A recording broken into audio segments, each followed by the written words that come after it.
Hello there, everybody, and welcome. Everybody gassing up Victor Wembanyama after. Well, actually, let me start over.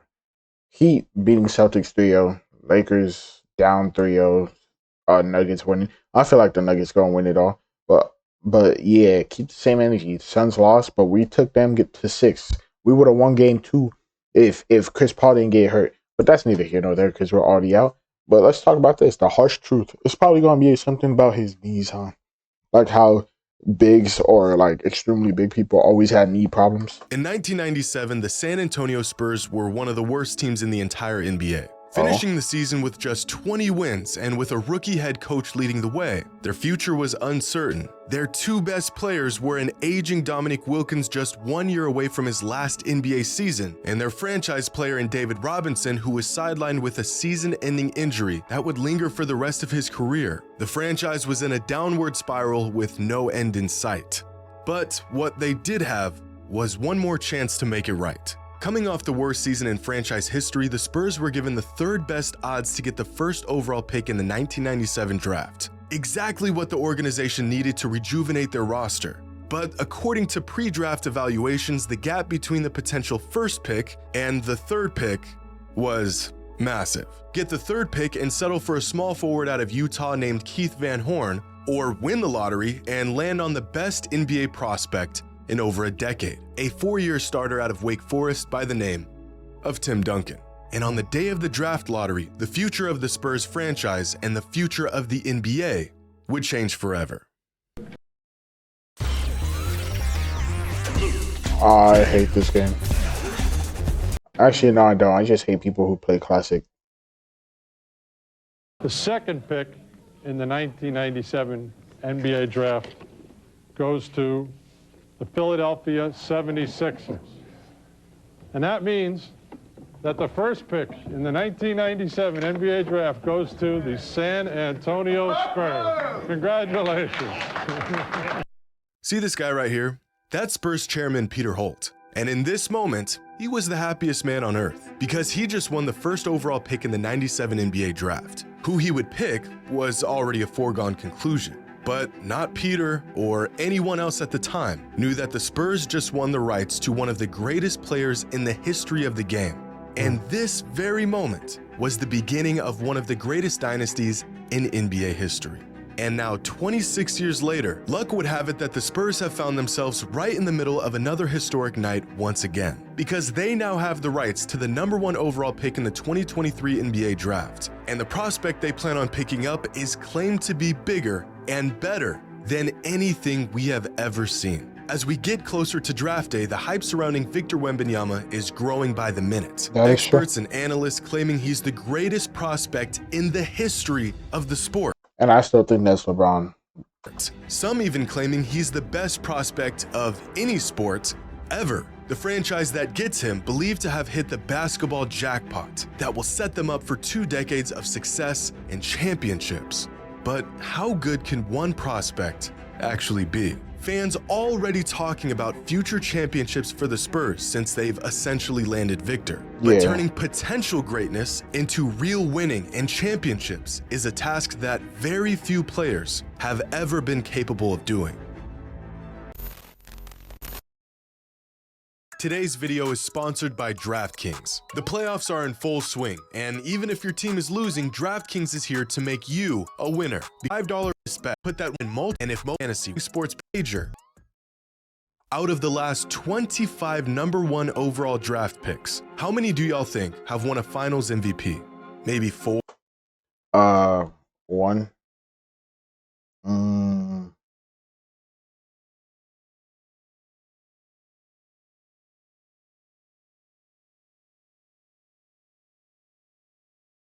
One. 4 or 5? How about 1? There has been one #1 overall pick in the last 25 seasons who has won a Finals MVP. But Finals MVPs are about the toughest thing to win in all of basketball. So what about regular season MVPs? How many of the last 25 first over? I don't think Dwight's won one. I don't think Yamin won one. I don't think Blake Griffin won one. Or 2, because I know Derrick Rose won one. I don't think John Wall got one. I don't think Kyrie got one. Anthony Davis, did he get one? I don't think so. I don't think he has. Only two. Overall picks have won at least one of those. 2. I was LeBron right. James and Derrick Rose. That's it. But how about this? How many of the last 25 number 1 overall picks do you think have won a championship? They could be a role player for all I care. As long as they have a ring, it counts. But the answer is still just 6. Winning in the NBA is very, very hard to do. But fans and experts are already putting this burden on a kid who hasn't even been drafted yet. But we've done this before. Unrealistic hype and expectations met with inevitable disappointment. It feels like just yesterday, Zion Williamson was being regarded as the greatest basketball prospect of the decade. And yet here we are, 4 years later, and Zion has played in just 29 games over the last 2 seasons and has yet to play in a single playoff game. Great player, but as of right now, far from the franchise-altering force he was hyped up to be.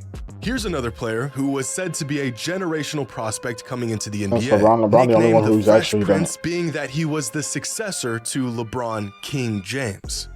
This is Ben Simmons, a player that was too afraid to take a shot in a playoff game and peaked in his 2nd season in the league. And we do this to young players far more often than you would think. DeAndre Ayton is a solid NBA player. He could be better. He would be better if he had an engine. That's all. That's all he needed, bro. He just needed he just needs to want to dominate, bro. Like, if he had that Giannis, I want to dominate, then, like, just not even skill set, just engine. Like, mentality, and we would be straight. Nowhere near a superstar, but he could be a key piece on a championship-winning team. Yeah, now, would you believe that just 3 months before he was drafted, he was labeled as a, quote, anomaly? Really? In the moment, it always feels like the next guy up is going to be the guy. And then shortly after, we forget about the unwarranted comparisons and move on to the next guy. But to really understand how rare it is to draft a player who becomes an all-time great, stays healthy, and stays loyal to the franchise that drafted him, we have to look at the teams and players who actually did it. If we're talking about transcendent players who led the team that drafted them to multiple championships, then that list only includes 7 players who were drafted in the modern NBA. Over 3,000 players drafted since 1980, and 7 of them went on to be a loyal, franchise-altering talent. These players right here are icons, legends in their franchise and to the game, and they only come around about once in a decade. Now, if Victor is as good as advertised, he could be added to this list one day, but the path to get there is long and riddled with players who fell short. But in the NBA, even the stars, superstars, and once-in-a-generation talents struggle to win the ultimate prize. Luka Doncic has been a phenom since he entered the NBA, so far exceeding all pre-draft expectations. And yet 5 seasons into his NBA journey, and he has yet to see the finals, and even missed the playoffs in this last season. Kevin Durant is one of the greatest players to ever touch a basketball, but even he had to abandon the team that drafted him to join a juggernaut of a team to win a championship. James Harden, Russell Westbrook, Chris Paul, Damian Lillard, Joel Embiid, the list of all-time great players who have yet to win a title or find any real success in the playoffs is massive, which makes the expectations on Wembanyama all the more baffling. To think that a 19-year-old can come into a struggling franchise and turn everything around may not be realistic. And even worse, it may not even be fair to the young man. Ironically, the best turnaround directly caused by a rookie in modern NBA history was by Tim Duncan. After the Spurs... Damn.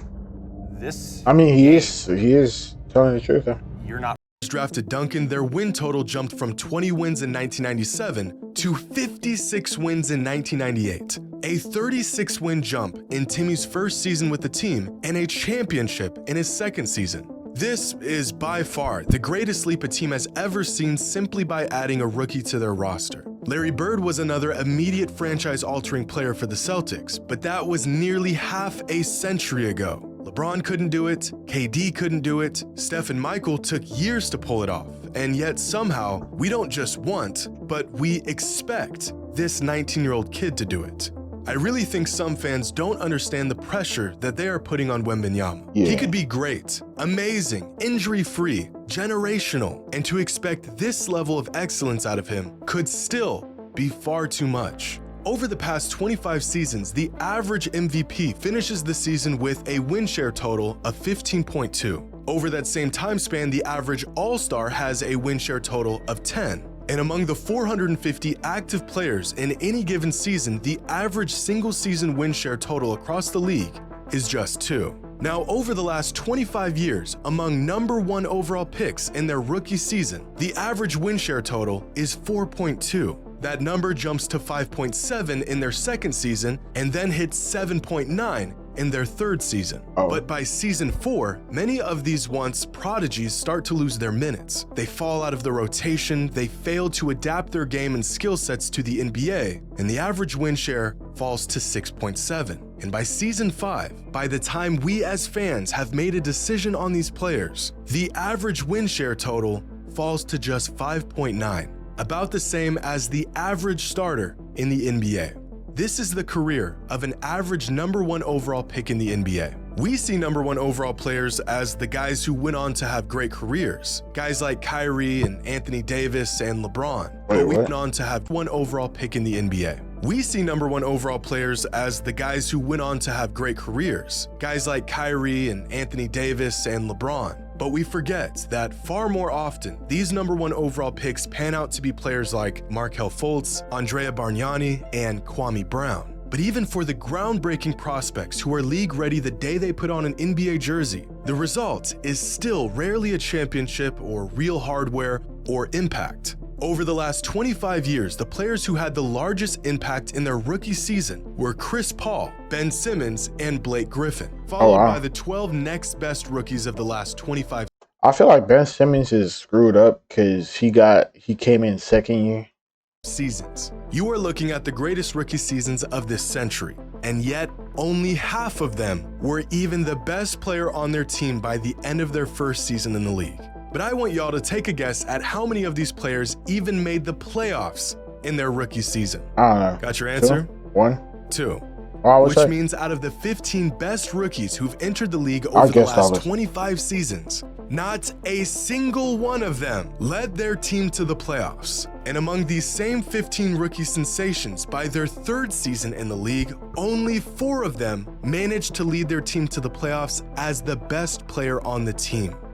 It is very hard to win in the NBA, but like some sort of gambling addict, us NBA fans like to count the wins while ignoring the losses. Somehow the countless misses we've had are outweighed by the 1 or 2 we got right. Is Victor Wembanyama the most hyped NBA prospect of all time? No. Well, I'm not sure. Some experts that have been around a lot longer than I have would like to say so, but if my memory serves me right, I can recall a 17-year-old LeBron James drawing so much attention that he managed to have an Ohio high school basketball game featured on national television. Long before social media, the likes of LeBron James, Patrick Ewing, and Kareem Abdul-Jabbar were all household names before they even put on an NBA jersey. I don't know if Wembanyama is at that level of hype at the moment, but he's getting there. And with that amount of hype comes overwhelming pressure to perform. It's easy to sit back and watch this kid play, see his incredible tools in action, 7 feet 5 inches tall, 8-foot wingspan with a silky smooth jump shot and world-class defensive instincts, and one can only assume he will find immediate or even eventual success in the form of championships and cultural impact in the NBA. Coaches and scouts who have been around the game for decades and have seen every prospect rise through the ranks over the years are saying Victor Wembanyama is better than all of them. It would take an era-defining talent to come into the NBA and transform a franchise into a dynasty. But if Victor is everything we think he is, he may just be the next player to do it.